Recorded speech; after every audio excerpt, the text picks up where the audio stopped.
Hello everyone, welcome to Fresa Technologies YouTube channel.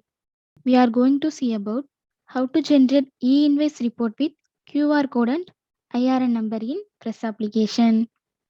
Initially, we have to log into Fresa application. After your successful login, how your dashboard looks. Now, we go to E-Invoice module. Select the E-Invoice India list under the E-Invoice module. Enter the recovery details. Select the date range and select the voucher type, invoice, and select the IRN status, submitted. We can click on the report icon to get the report.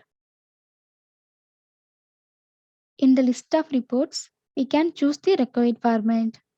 I am going to choose tax invoice with QR IRN India format for Jasper.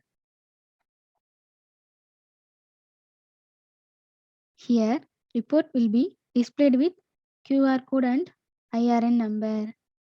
This is how to generate E-Invoice report with QR code and IRN number.